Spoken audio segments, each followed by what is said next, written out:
నమస్కారం సుఖీభావ్కు స్వాగతం. ఈ రోజు సుఖీభావ్లో ట్రైగ్లిసరైడ్ కొవ్వులతో గుండెపోటు, క్రీములు రాస్తే తెల్లగా అవుతారా, యాంటాసిడ్లను అతిగా వాడుతున్నారా, కాళ్లల్లో డీవీటీ ఎందుకు ప్రమాదకరం, ఇంకా హెల్త్ టిప్. కొలెస్ట్రాల్ విషయంలో ఇవాళ మనలో చాలా మందికి మంచి అవగాహన ఉంది.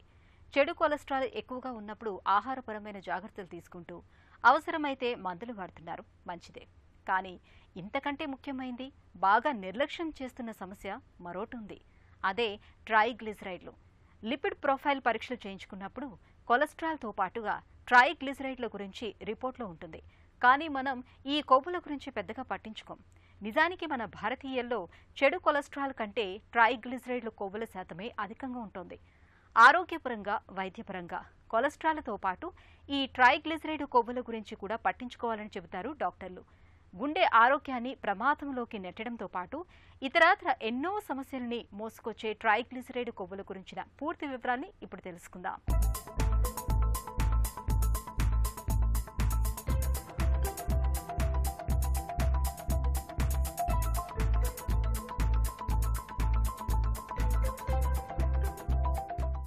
కొలెస్ట్రాల్ గుండెకు సంబంధించిన మొట్టమొదటి శత్రువు ఇదే. చూడటానికి మైనంలాగా మెత్తగా ఉండే ఈ కొవ్వు పదార్థం రక్తనాళాల్లో అడ్డంగా పేరుకుపోవడంతో రక్త సరఫరాకు ఆటంకం ఏర్పడి గుండెపోటు, పక్షవాతం వంటి ప్రాణాంతక విపత్తులు వచ్చి పడతాయి. ఎవరికైనా రక్తంలో కొలెస్ట్రాల్ నిల్వలు పెరుగుతున్నాయి అంటే వారి గుండెకు కూడా ముప్పు పెరుగుతున్నట్లే. అయితే ఈ కొలెస్ట్రాల్లో కూడా మంచి, చెడు అని రెండు రకాలు ఉన్నాయి.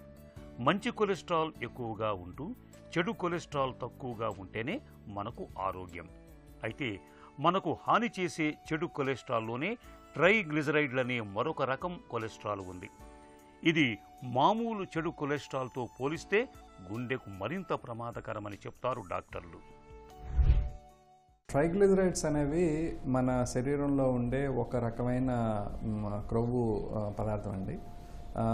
ఇది ఏమవుతుందంటే, ఇప్పుడు మనం ఆహారం తీసుకున్నప్పుడు మనకు అవసరమైన దానికంటే ఎక్కువ క్యాలరీలు తీసుకున్నప్పుడు ఆ ఎక్స్ట్రా క్యాలరీస్ అనేవి ఇలాగా క్రొవ్వు రూపంలోకి మార్చి అంటే ట్రైగ్లిసరైడ్స్ రూపంలోకి మార్చబడతాయి. ఈ ట్రైగ్లిసరైడ్స్ వెళ్ళి మన ఫ్యాట్ సెల్స్లో నిల్వ ఉంటాయి అన్నమాట. ఆ తర్వాత మనం ఎప్పుడైనా అంటే ఆహారం తినకుండా ఎక్సర్సైజ్ కానీ వ్యాయామం కానీ చేసినప్పుడు ఈ ట్రైగ్లిసరైడ్స్ అనేవి మన క్యాలరీ రిక్వైర్మెంట్కి అవసరపడుతూ ఉంటుందన్నమాట. సో వీటిని ట్రైగ్లిసరైడ్స్ అంటారు. సో ఇది మనం మామూలుగా బ్లడ్ టెస్ట్ చేసినప్పుడు మన రక్తంలో కూడా ట్రైగ్లిసరైడ్స్ అనేవి ఉంటాయి. వాటిని బట్టి ట్రైగ్లిసరైడ్ లెవెల్స్ నార్మల్గా ఉన్నాయా, ఎక్కువ ఉన్నాయా అనేది మనం నిర్ధారించడం జరుగుతూ ఉంటుంది. సో ఈ ట్రైగ్లిసరైడ్స్ లెవెల్స్ అనేవి నార్మల్ కంటే బాగా ఎక్కువ ఉన్నప్పుడు మన శరీరంలో చాలా నష్టాన్ని కలగచేసే అవకాశం ఉంటుందండి. ట్రైగ్లిసరైడ్స్ ఎక్కువ ఉన్న వాళ్ళలో రక్తనాళపు గోడలు గట్టిపడటం, అందులో క్రొవ్వు పెరిగిపోవటం అనేది జరగవచ్చు. సో దీనివలన గుండెకు సంబంధించిన సమస్యలు అంటే హార్ట్ అటాక్, గుండెపోటు వచ్చే అవకాశం, అదేవిధంగా మెదడుకు వెళ్ళే రక్తనాళాల్లో పూడికలు ఏర్పడటం వలన పక్షవాతం వచ్చే అవకాశం పెరుగుతూ ఉంటుంది.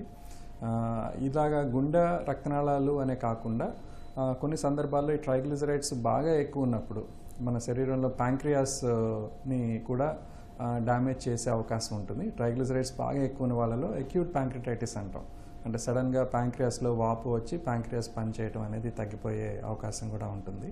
సో ఈ విధంగా ట్రైగ్లిసరైడ్స్ బాగా ఎక్కువ ఉండటం అనేది మన శరీరానికి మంచిది కాదండి. మన బ్లడ్ రక్తాన్ని తీసుకుని చెక్ చేసినప్పుడు దానిలో ట్రైగ్లిసరైడ్స్ ఎంత ఉన్నాయి అనేది తెలుస్తుందండి. దీన్ని లిపిడ్ ప్రొఫైల్ టెస్ట్ అంటాము. సో ఆ లిపిడ్ ప్రొఫైల్ టెస్ట్లో ట్రైగ్లిసరైడ్ శాతం అనేది తెలుస్తుంది.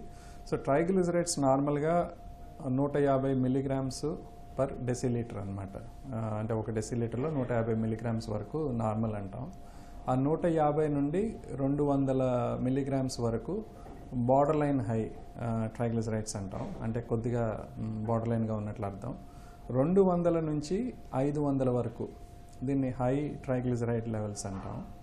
అండ్ 500 దాటితే వెరీ హై ట్రైగ్లిసరైడ్ లెవెల్స్ అంటాం. అంటే ఈ ట్రైగ్లిసరైడ్స్ అధిక మోతాదులో ఉన్నప్పుడు ఇలాగ డిఫరెంట్ లెవెల్స్ ఆఫ్ సివియరిటీ అనేది ఉండొచ్చు. లిపిడ్ ప్రొఫైల్ చేయించుకోవటం ద్వారా మన రక్తంలో ఏ కొలెస్ట్రాల్ ఎంత ఉందన్న విషయాన్ని తెలుసుకోవచ్చు. సాధారణంగా మంచి కొలెస్ట్రాల్ 35 మిల్లీగ్రాముల కన్నా ఎక్కువగా ఉండాలి. చెడు కొలెస్ట్రాల్ 150 మిల్లీగ్రాముల కన్నా తక్కువగా ఉండాలి. ఇక ట్రైగ్లిజరైడ్ల శాతం ఎంత తక్కువగా ఉంటే అంత మంచిది. ట్రైగ్లిజరైడ్ల శాతం పెరుగుతున్న కొద్దీ రక్తనాళాల గోడలు బిరుసెక్కే ప్రమాదం పెరుగుతూ పోతుంది. దీంతో గుండెపోటు, పక్షవాతం ముప్పు కూడా బాగా పెరుగుతుంది. అంతేకాదు, నడుము చుట్టూ కొవ్వు పేరుకుపోయి స్థూలకాయం, మధుమేహం, కిడ్నీ వ్యాధులు, క్యాన్సర్ల వంటి ఉపద్రవాల బారిన పడే అవకాశాలు కూడా పెరుగుతాయి. రక్తంలో ఎక్కువగా ఉన్న ట్రైగ్లిజరైడ్లను తగ్గించుకునేందుకు ఆహారపు అలవాట్లలో కొవ్వు పదార్థాలని తగ్గించటంతో పాటు స్టాటిన్స్ వంటి మందుల్ని, ఒమేగా 3 ఫ్యాటీ యాసిడ్స్ సప్లిమెంట్లను కొంతకాలం పాటు తీసుకోవాల్సి ఉంటుంది. ఈ ట్రైగ్లిజరైడ్స్ ఎక్కువ పెరగడానికి ఇప్పుడు మనకు అవసరమైన దానికంటే బాగా ఎక్కువ క్యాలరీస్ తీసుకున్నాం అనుకోండి, ఎక్కువ ఆహారం తీసుకున్నాం. సో అలా ఎక్కువ తీసుకున్న ఆహారంలో ఉండే క్యాలరీస్ అన్నీ కూడా ఇలాగ క్రొవ్వు రూపంలో, ట్రైగ్లిజరైడ్స్ రూపంలోకి మార్చబడుతూ ఉంటుందన్నమాట. సో మనం అవసరమైన దానికంటే ఎక్కువ క్యాలరీస్ తీసుకున్నప్పుడు ఇలా ట్రైగ్లిజరైడ్స్ పెరిగే అవకాశం ఉంటుంది. రెండోది ఏంటంటే, ఈ ఆహారంలో కూడా బాగా ఎక్కువ కార్బోహైడ్రేట్స్ తీసుకునే వాళ్ళు లేదా ఎక్కువ ఫ్యాట్స్ తీసుకునే వాళ్ళలో ఈ ట్రైగ్లిజరైడ్స్ లెవెల్స్ ఎక్కువ ఉండే అవకాశం ఉంటుంది. ఇదేనే కాకుండా మనం తీసుకునే ఆహారం అనే కాకుండా షుగర్ ఎక్కువ ఉన్న వాళ్ళలో, షుగర్ లెవెల్స్ ఎక్కువ ఉన్న వాళ్ళలో ట్రైగ్లిజరైడ్స్ ఎక్కువ ఉండే అవకాశం ఉంది. అదేవిధంగా కొన్ని రకాల హార్మోనల్ అబ్నార్మాలిటీస్ వలన కూడా, అంటే ఉదాహరణకి థైరాయిడ్ ప్రాబ్లం ఉన్న వాళ్ళలో ట్రైగ్లిజరైడ్స్ ఎక్కువ ఉండే అవకాశం ఉంటుంది. బాగా ఎక్కువ వెయిట్, ఊబకాయం ఎక్కువ ఉన్న వాళ్ళలో ఈ ట్రైగ్లిజరైడ్ లెవెల్స్ ఎక్కువ ఉండే అవకాశం ఉంటుంది. ఆల్కహాల్ బాగా ఎక్కువ తీసుకునే వాళ్ళలో కూడా ట్రైగ్లిజరైడ్ లెవెల్స్ పెరిగే అవకాశం ఉంటుంది. సో ఇలాగా వివిధ రకాల కారణాల వలన మన శరీరంలో ట్రైగ్లిజరైడ్ లెవెల్స్ అనేవి పెరగచ్చు. కానీ దేని వలన పెరిగినా కూడా అది ఒక లెవెల్ దాటి ఎక్కువ ఉన్నప్పుడు మన శరీరానికి నష్టాన్ని కలగజేసే అవకాశం, ప్రమాదం ఉంటుందండి. ట్రైగ్లిజరైడ్స్ పెరగకుండా చూసుకోవడానికి మన లైఫ్ స్టైల్, మన జీవనశైలి అనేది చాలా ఇంపార్టెంట్ అండి. అంటే ఆరోగ్యకరమైన ఆహారం తీసుకోవటం, క్రమం తప్పకుండా వ్యాయామం చేయటం, చెడు అలవాట్లని వీలైనంత వరకు మానేయటం, అంటే స్మోకింగ్ కానీ ఆల్కహాల్ తీసుకోవడం కానీ ఇలాంటివి లేకుండా చూడటం, వెయిట్ కరెక్ట్ లెవెల్లో మెయింటైన్ చేసుకోవటం, మనం జనరల్గా రొటీన్ చెకప్స్ చేసుకుని మనకి వేరే ఇతర సమస్యలు, అంటే షుగర్ కానీ థైరాయిడ్లు కానీ ఇలాంటి సమస్యలు ఏదైనా ఉంటే వాటిని సరి చేసుకోవటం, ఇవన్నీ చేయటం ద్వారా మనం ట్రైగ్లిజరైడ్స్ పెరగకుండా నివారించుకోవడానికి అవకాశం ఉంటుంది. అండ్ ఒకవేళ పెరిగిన వాళ్ళలో కూడా వీటిని కంట్రోల్ చేసుకోవడం ద్వారా నార్మల్గా తీసుకురాగలిగే అవకాశం ఉంటుంది. రోజువారీ ఆహారంలోనూ, జీవనశైలి అలవాట్ల విషయంలోనూ కొన్ని ప్రత్యేకమైన జాగ్రత్తలు తీసుకోవటం ద్వారా కొలెస్ట్రాల్ను చక్కగా అదుపులో ఉంచుకోవచ్చు. ప్రతిరోజు ఆహారంలో 5 నుంచి 10 గ్రాముల వరకు పీచు పదార్థాలు ఉండేలా చూసుకోవాలి. వంటల్లో నూనె వాడకం బాగా తగ్గించాలి. ఆలివ్ ఆయిల్, సోయాబీన్ ఆయిల్ వంటి అన్సాచ్యురేటెడ్ వెజిటబుల్ ఆయిల్స్ను వాడితే మరీ మంచిది. ప్రతిరోజు కనీసం అరగంట పాటు క్రమం తప్పకుండా వ్యాయామం చేయాలి. కొలెస్ట్రాల్ను తగ్గించుకోవటానికి వ్యాయామం బాగా ఉపకరిస్తుంది. వెల్లుల్లిలో ఆర్గనోసల్ఫర్ అనే పదార్థం ఉంటుంది. ఇది రక్తంలో చెడు కొవ్వు శాతం పెరగకుండా కాపాడుతుంది. రోజు 2-3 రెబ్బల వెల్లుల్లి తీసుకోవటాన్ని అలవాటు చేసుకుంటే మంచిది. ఒమేగా 3 ఫ్యాటీ యాసిడ్లకు కొలెస్ట్రాల్ను తగ్గించే గుణం ఉంది. వారంలో 2-3 సార్లు చేపల్ని ఆహారంగా తీసుకోవటం మేలు. ఇలా అన్ని రకాలుగా తగిన జాగ్రత్తలు తీసుకోవటం ద్వారా మన రక్తంలో కొలెస్ట్రాల్ను చక్కగా అదుపులో ఉంచుకోవచ్చు. మేని ఛాయ్పై మనందరికీ మోజెక్కువ. ఒంటి రంగు కాస్త తక్కువగా ఉన్నప్పుడు రంగు తేలటానికి మనలో చాలా మంది చేయని ప్రయత్నం అంటూ ఉండదు. టీవీల్లో, పేపర్లో కనిపించిన ప్రతి క్రీముని చర్మానికి పట్టిస్తూ ఉంటారు. అలవాటు లేకపోయినా రంగు తేలుతామన్న నమ్మకంతో రకరకాల ఆయింట్మెంట్లను చర్మానికి పూతగా పట్టిస్తుంటారు. మరి క్రీములు, ఆయింట్మెంట్లతో నిజంగానే మేనిఛాయ మెరుగవుతుందా? అసలు ఈ నమ్మకాల్లో నిజమెంత? ఆసక్తికరమైన ఈ విషయం గురించి డాక్టర్ని అడిగి ఇప్పుడు తెలుసుకుందాం. ఏ క్రీమ్ పడితే ఆ క్రీము అందరికీ సూట్ కాదు. చాలామంది ఈ క్రీమ్ మారుస్తారు, ఫ్రెండ్ చెప్పిందని చెప్పి ఆ క్రీమ్ మారుస్తుంటారు, పక్క వాళ్ళు చెప్పారని ఈ క్రీమ్ మారుస్తుంటారు. అలా కాదండి, ముందు మీ చర్మం గురించి మీరు తెలుసుకోవాలి. మీ చర్మం ఏ టైప్ ఆఫ్ స్కిన్నో అని చెప్పి తెలుసుకోవాలి. ఏంటి, ఆయిలీ స్కిన్నా, డ్రై స్కిన్నా, లేకపోతే నార్మల్ స్కిన్నా అని. ఆయిలీ స్కిన్ వాళ్ళకి lotion based, gel based creams వాడుకోవాలి. అలాగే డ్రై స్కిన్ వాళ్ళకి క్రీమ్ అండ్ ఆయింట్మెంట్ బేస్డ్, అంటే ఆయిల్ శాతం ఎక్కువ ఉన్నది వాడుకోవాలి డ్రై స్కిన్ ఉన్నవాళ్ళు, ఆయిల్ శాతం తక్కువ ఉన్నది ఆయిలీ స్కిన్ వాళ్ళు వాడుకోవాలి. సో ఇవి ఇంపార్టెంట్ పాయింట్స్. వైట్నింగ్ అవుతుందా లేదా అన్నది ఏంటంటే మీ స్కిన్కి సూట్ అయితే డెఫినెట్గా బ్రైటన్ అవుతుంది మరి. సో ఆ సూట్ కాలేదంటే ర్యాష్ వస్తుంది. ఇవి రెండు జాగ్రత్తగా చూసుకోవాలి. సూట్ కాకపోతే ఇప్పుడు మేము ఇచ్చే కొన్ని సన్ స్క్రీన్స్ ఉంటాయి. ఈ సన్ స్క్రీన్స్ ఏమవుతాయంటే సన్ పడినప్పుడు ఒక్కొక్కసారి ఆ కెమికల్స్ రిలీజ్ అయ్యి కొంతమంది మొహం నల్లబడుతుంది. సో ఇదొక ఇంపార్టెంట్ పాయింట్. ఏది సూట్ అవుతుంది ఏది సూట్ అవటం లేదనేది ఇంపార్టెంట్గా చూసుకోవాలి. క్రీము మీ స్కిన్కి సూట్ అవుతుందా లేదా అవన్నీ చాలా చాలా ఇంపార్టెంట్. క్రీమ్ ఏది పడితే అది రాయద్దనే చెప్తాను. ఈ బ్రైట్నింగ్ క్రీమ్స్ అన్నది ఈ మధ్య వాడుకలో చాలా ఎక్కువగా ఉంటుంది. ఒకటి ఏంటంటే బ్యూటీ పార్లర్ వాళ్ళు ఈ క్రీమ్ వాడండి మీ స్కిన్ బాగా బ్రైటన్ అవుతుంది అని ఇస్తున్నారు. ఆ క్రీమ్స్లో చాలా క్రీమ్స్లో స్టీరాయిడ్స్ ఉంటున్నాయి.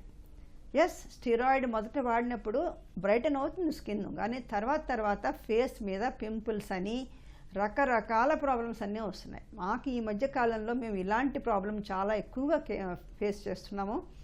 ఈ బ్రైట్నింగ్ క్రీమ్స్ అని చెప్పి వస్తున్నాయి, చాలామంది రికమెండ్ చేస్తున్నారు.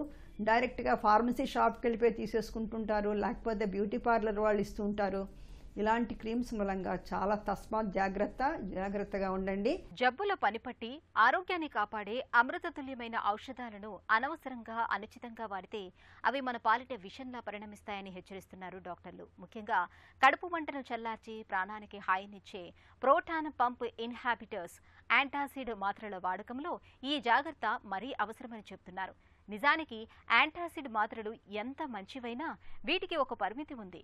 అవసరం లేకపోయినా అదే పనిగా దీర్ఘకాలం వాడితే మేలు కన్నా కీడే ఎక్కువ జరుగుతుందని ఇప్పటికే అనేక అధ్యయనాల్లో వెల్లడైంది. ఈ నేపథ్యంలో యాంటాసిడ్ మాత్రల్ని అతిగా వాడటం వల్ల తలెత్తే అనర్థాలు ఎలా ఉంటాయో, వీటి వాడకంలో ఎలాంటి జాగ్రత్తలు తీసుకోవాలో ఇప్పుడు తెలుసుకుందాం.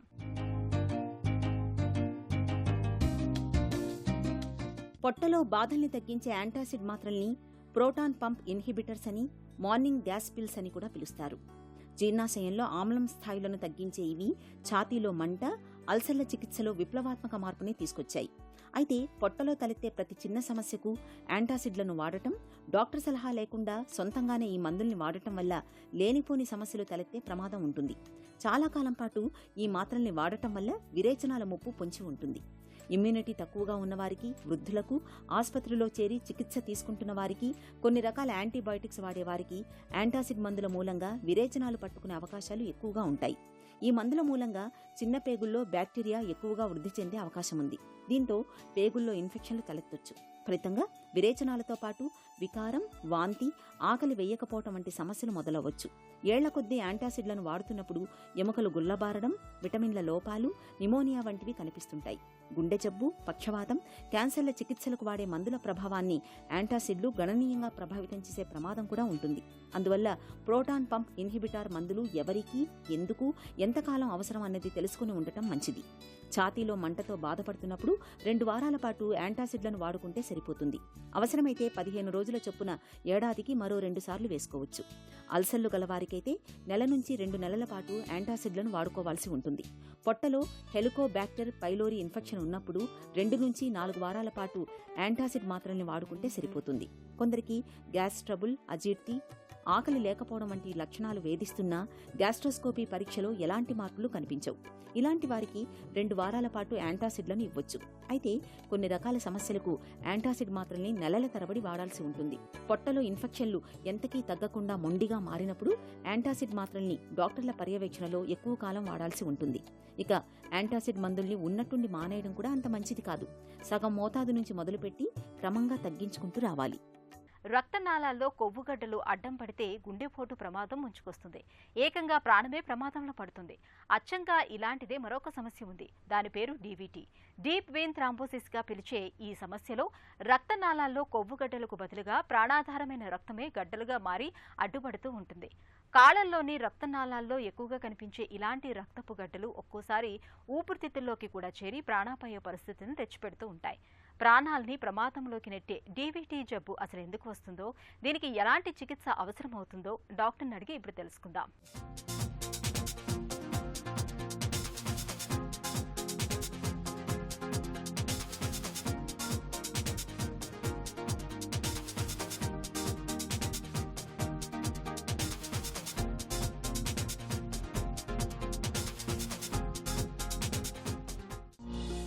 డీవీటీ అంటే ఏంటి? డీవీటీ అంటే డీప్ వీన్ థ్రాంబోసిస్. అంటే మన కాళ్ళల్లోని లోపల ఉన్న కండరాలలో కనుక క్లాట్ ఫామ్ అయితే కనుక వాటిని డీవీటీ అంటాం అన్నమాట. ఇప్పుడు వీన్స్ అంటే మన మామూలుగా తెలుగులో మాట్లాడుకుంటే కనుక సిరలు. మన కాళ్ళ నుంచి చెడు రక్తము గుండె వరకు తీసుకువెళ్ళే వాటిని వీన్స్ అంటాం, సిరలు అంటాం. ఇలాగ లోపల కండరాల మధ్యలో ఉండే పెద్ద సిరల్ని డీప్ వీన్స్ అంటాం అన్నమాట. దాంట్లో ఎప్పుడైతే క్లాట్ ఫామ్ అవుతుందో దాన్ని మనము డీప్ వీన్ థ్రాంబోసిస్ అంటాం. రక్తనాళాల్లో రక్తపు గడ్డలు ఎందుకు వస్తాయి? ఎప్పుడైనా మనం ఇమ్మొబిలిటీ అంటాం అన్నమాట. అంటే ఎప్పుడైనా 8 to 10 hours పాటు కార్లో జర్నీ చేసినా కానీ, లేదంటే 18 hours 24 hours ఫ్లైట్ జర్నీ చేసినా, అలాంటప్పుడు కాళ్ళు ఎక్కువ కదపకపోయినా, వాటిని చలనం లేకపోయినా కానీ మనకి కాళ్ళల్లో రక్తనాళాల్లో క్లాట్లు ఫామ్ అయ్యే అవకాశం ఉంటుంది. రెండోది, ఎప్పుడైనా మనకి డీహైడ్రేషన్ అంటే బాడీలో వాటర్ తత్వం తగ్గిపోయి రక్తం చిక్కబడే అవకాశాలు వచ్చినప్పుడు, అంటే లూజ్ మోషన్స్ అయినప్పుడు కానీ, లేదంటే ఎండల్లో ఎక్కువ తిరిగి వాటర్ ఎక్కువ తీసుకోపోయినా కానీ డీహైడ్రేషన్ వచ్చి రక్తం చిక్కబడి మనకి డీవీటీ వచ్చే అవకాశం ఉంటుంది. మూడోది, సర్జరీ అంటే ఎనీ మేజర్ సర్జరీ అయినప్పుడు మనకి ఇంటికి వెళ్ళిన తర్వాత ఇమ్మొబిలిటీ వల్ల, అంటే నడవలేకపోవడం వల్ల, మంచం మీదే ఉండడం వల్ల కూడా కొన్నిసార్లు మనకి ఆ రక్తనాళాల్లో క్లాట్లు ఫామ్ అయ్యే అవకాశం ఉంటుంది. నాలుగోది, ఎప్పుడైనా మనకి జన్యుపరంగా కొంతమందికి లోపాలు ఉండే అవకాశం ఉంటుంది అనమాట. అంటే వాళ్ళలో రక్తం చిక్కబడే తత్వం ఎక్కువ ఉంటుంది. అలాంటి వాళ్ళలో కూడా డీవీటీ వచ్చే అవకాశం ఉంటుంది. కొంతమందికి ఎప్పుడైనా క్యాన్సర్ కానీ, లేకపోతే బాడీలో ఏమైనా ప్రాబ్లం ఉండి ఆ రక్తనాళం చుట్టూ ప్రాబ్లం ఉన్నా కానీ మనకి రక్తం చిక్కబడి, లేదంటే ఆ రక్తనాళం చుట్టూ ఉన్న క్యాన్సర్ గండ వల్ల కానీ మనకి ఆ రక్త సరఫరాకి అడ్డంకి ఉండడం వల్ల మనకి డీవీటీ వచ్చే అవకాశం ఉంటుంది. కాళ్లలోనే రక్తపు గడ్డలు ఎందుకు ఎక్కువ? మనకి ఈ కాళ్లలో రక్తనాళాలు పాపం అవి ఏం చేస్తాయంటే గురుత్వాకర్షణ శక్తి, అంటే గ్రావిటీకి అగెన్స్ట్గా పనిచేయాలి. అంటే మన బ్లడ్ రావడం ఈజీ కాళ్ళకి, కానీ వెళ్ళడం అనేది అగెన్స్ట్ గ్రావిటీ వెళ్ళాలి కాబట్టి కొంచెం కష్టపడి వెళ్ళాల్సి ఉంటుంది.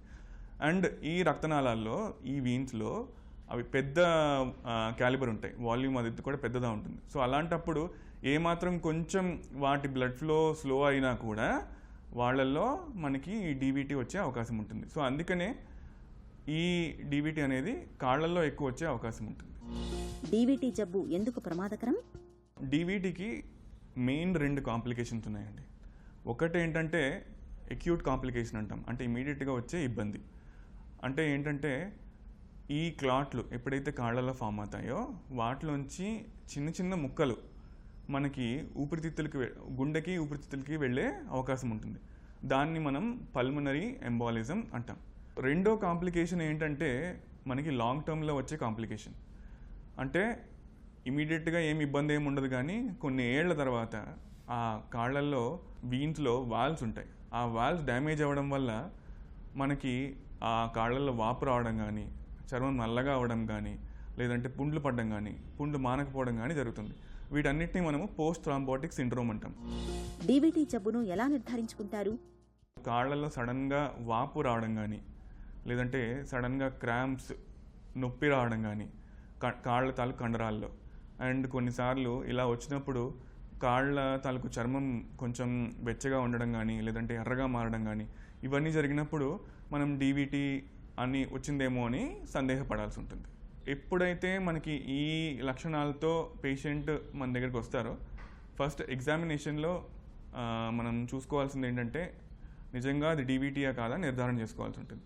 దానికి వాపు ఎంతవరకు ఉంది, ఎక్కడి వరకు ఉంది, ఓన్లీ కాలు కింద భాగంలోనే ఉందా, తొడ దగ్గర కూడా ఉందా ఏంటని చెప్పి చూసుకోవాల్సి ఉంటుంది.